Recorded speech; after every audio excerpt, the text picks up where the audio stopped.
Sulit po, si Sister Remy. Actually, kapag nandito tayo sa ating kapatiran sa Focus for Christ, kami-kami lang tayo dito. Sisters and brother na Lexi, sa si Brother Eric. Hindi ko tinatanggi na bugado ako, pero ayoko rin naman na maiilang kayo na pagbabago sa natin sa pilosopihin tayo niyan. Diba? Ganun ang notion ninyo sa pagbabago eh. But ako, simply speaking, ayoko, nagtaon ko kasi nung sabi ko Sister Remy, Sister Aurin lang. Wala na no. Pero pag may kailangan kayo, pwede kayo makakasama. Okay, napakasayot na marami kayo. Sabi ko mga Sister Remy, ang dami-dami. Ano ba ang ating dahilan? Bakit ang ganito tayo?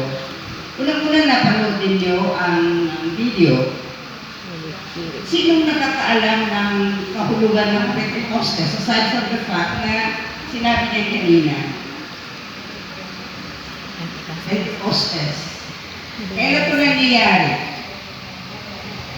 At bakit importante ito? Ang Pentecostes, nangyayari ito noong ika-7 Sunday after Jesus' resurrection. Yan ay 50th day, kaya tinatawag na Pentecostes kasi sa Greek kasi, Pentecostes, 50th, pang-limampo. So, anong kabutihan o anong kahalagahan ng Pentecostes? Para nang sa ngayon, from now on, kapag sinasabing Pentecost Sunday, lahat tayo ay magsisimba. Alam ko, hindi tayo lahat aware na kinakailangan natin malaman ang Pentecostes. At kailangan present tayo. Kanina ko narinig ang sabi, Pentecost Sunday is the birth of our Catholic Church. So dito nagmumula ang ating simbahan. Ano ba ang nangyayari? At bakit kinakailangan na ang talk na ito ay inyong malaman from the fact doon sa Pentecostes? Ang Pentecostes, natandaan niyo na, di ba, noong pinahirapan, pinapako sa krus, namatay si Jesus, inilibing, tama? Asaan yung mga disciples niya? Pinapanon siya, di ba? Nasaan? Ay, hindi natin nalaman nung nadala pa tayo noon.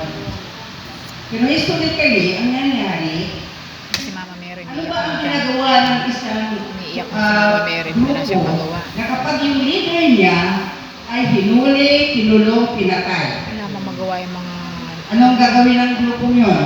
alagad niya, di ba? Hahanapin siya? Hindi, di ba? Patay na eh. Tayo. Bakit siya Si pinatay? Judas, di ba nag-ano pa sa kanya? Ang ginawa ng grupo niya, Judas. ang leader niya ay nagtago. Tago. Nagtago sila. In Naging fact, dalawa yung yun, di ba? Pentecostes niya nangyari noong isang gabi o isang araw na nagkapulo-pulo sila sa itaas ng bahay, bigla na lang dumating si Jesus, resurrected Jesus. Tama? Bigla dumating. Musama sa inyo ang kapayapaan. Ano nangyari?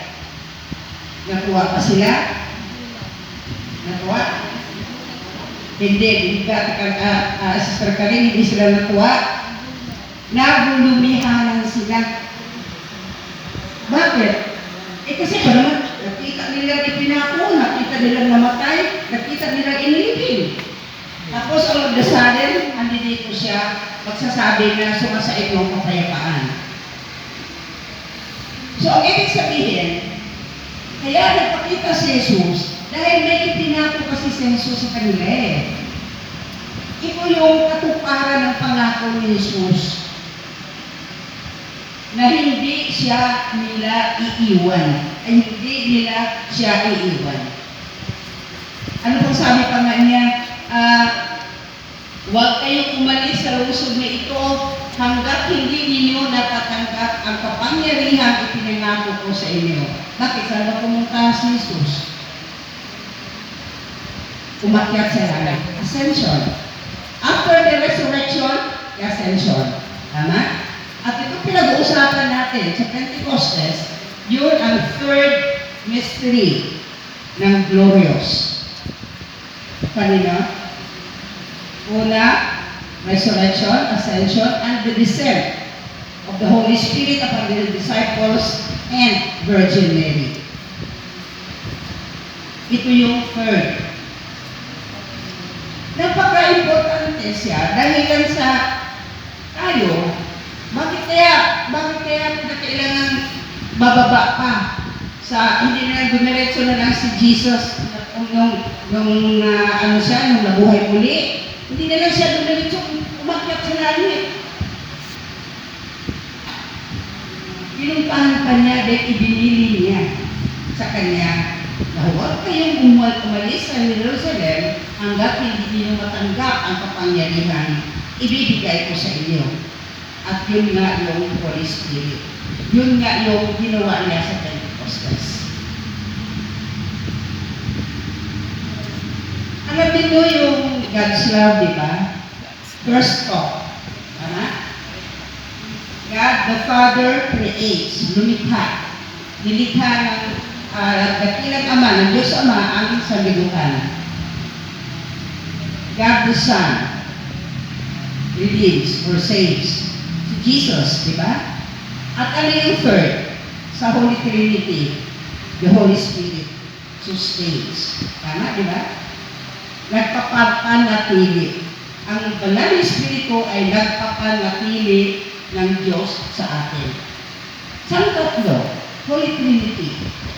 Dito tayo mag-umpisa kasi bago kayo mapalakas ang banal na Espiritu sa inyong mga sarili, kailangan muna natin alamin kung ano talaga ang banal na Espiritu.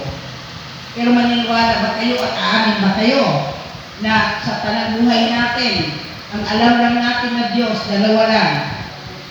Diyos Ama at saka si Jesus. Sino lang hihingi ngayon from the Holy Spirit? With blessing. Wala. Di ba? Bihira. Bihira kasi paano pahihingi from somebody na hindi mo muna naman siya kilala?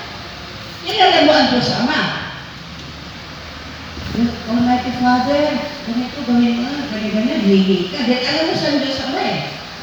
O alam mo rin ang Diyos sa Diyos Anak. Si Jesus. Jesus, mag-alam kami, putikan kami lahat-lahat. Kilala ba ninyo ang Holy Spirit? Yung sa Tatlo, hindi, di ba? So, kinakailangan malaman ninyo, ano ba ang banal na Espiritu? By the way, bago natin pag-usapan ang banal na Espiritu na pinanaog ng Diyos Ama at ng Diyos Anak para sa mga apostol na siyang gagabay, bakit kaya binigay yung mga alagad kasama ng Diyos ni Jesus sa siya nangangaral? Ano ang pinakailangan pa ng Diyos Anak, ng Jesus na padala sa mga alagad at sa atin ang banal na Espiritu? Tayo, okay lang, hindi natin kilala ang banal na Espiritu. Pero ang mga alagad, kilala nila. Why? Pinakilala naman ni Jesus sa kanila eh. Kaya bakit kinakailangan pang ipababa? Ilang taon bang nangangaral si Jesus kasama ang mga alagad? 3. And 3 years is not enough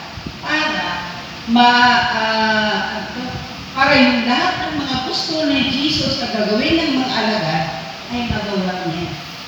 Hindi siya sapat, ang 3 taon na hindi sapat para malaman ng mga alagad kung ano ang dapat nilang gawin. Tama? Parang pag-aasawa naman yan eh. 3 taon na pag-aasawa, kilala mo na ba yung asawa mo? Hindi. In fact, doon pa lang sa pang-anim na taon nabubugbog pala. So hindi niya napapakilala